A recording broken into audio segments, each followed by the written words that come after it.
So Apple says they have combined titanium and aluminum with something called solid-state diffusion. And we've tested that. We know there is titanium on the outside and aluminum on the inside. But today we're going to separate the two and see exactly how much titanium is left.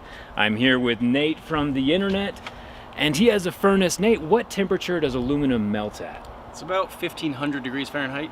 And titanium melts at 3000. So putting everything inside of this crucible, this furnace, we should only be left with titanium after it's all over.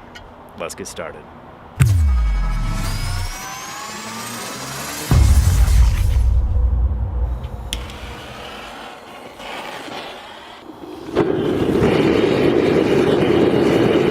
So it's a little bit loud, but the reason we're doing this is because aluminum and titanium have totally different properties.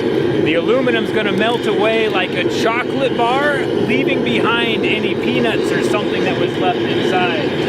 And this furnace only gets up to about 2000 degrees Fahrenheit, so no matter how long we leave it in here, it's never gonna touch the titanium. The titanium should still be left in one piece no matter what. And then we can see if the buttons are titanium or if Apple just stuck aluminum buttons in a titanium frame. You never know. And this is the only way to find out. This furnace uses high volumes of propane that are shot out through jets that are designed to pull in air behind it, giving a perfect mixed ratio of propane and air. In the furnace itself, because of the angle of the burners, the flames are swirling around, giving a nice distributed heat around the crucible, and it does a great job of bringing pretty much anything you put into it up to about 2000 Fahrenheit.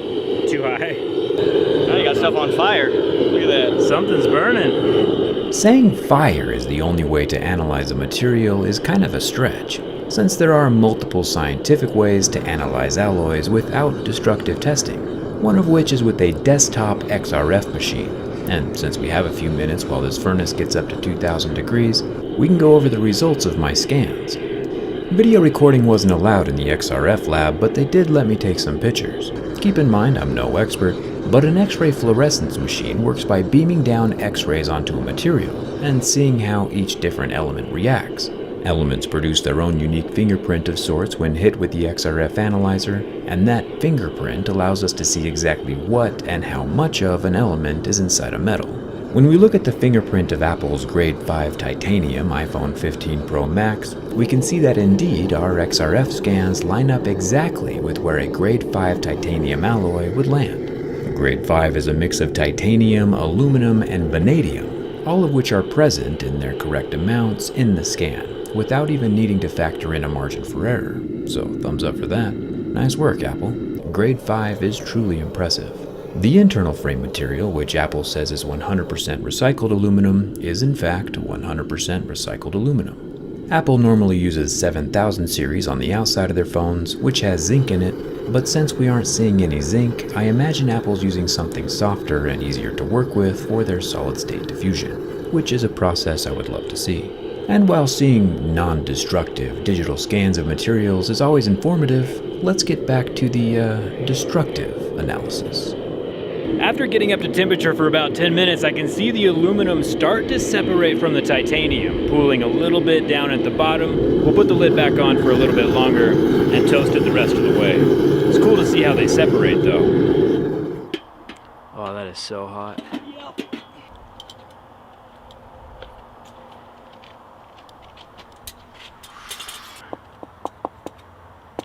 All right, interesting. So the buttons are also titanium. Those did not melt away. There's your puddle right there. Hey, that's the aluminum. Wow. Wow, that's crazy. Interesting that the coating of the titanium still stayed on as well. Boom. It looks like not only the aluminum melted away into a puddle, but also the antenna lines burned away, leaving us with just the titanium exoskeleton that Apple fused to the inner aluminum frame. We will give that a few minutes to cool down before we grab it. I'm nervous to grab anything silver. Alright, so this was the power button. Still got your scratches from your scratch test. There we go.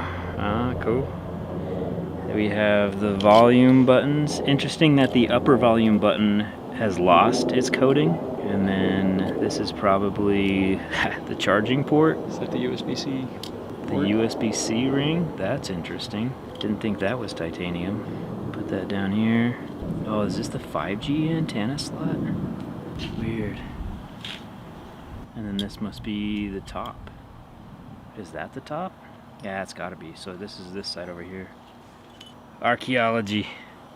That officially satisfies my curiosity. This is all of the titanium inside the new iPhone 15 Pro Max. And here's the aluminum. It's kind of like a melting down an ice cream sandwich and leaving behind just the cookie. Very, very true.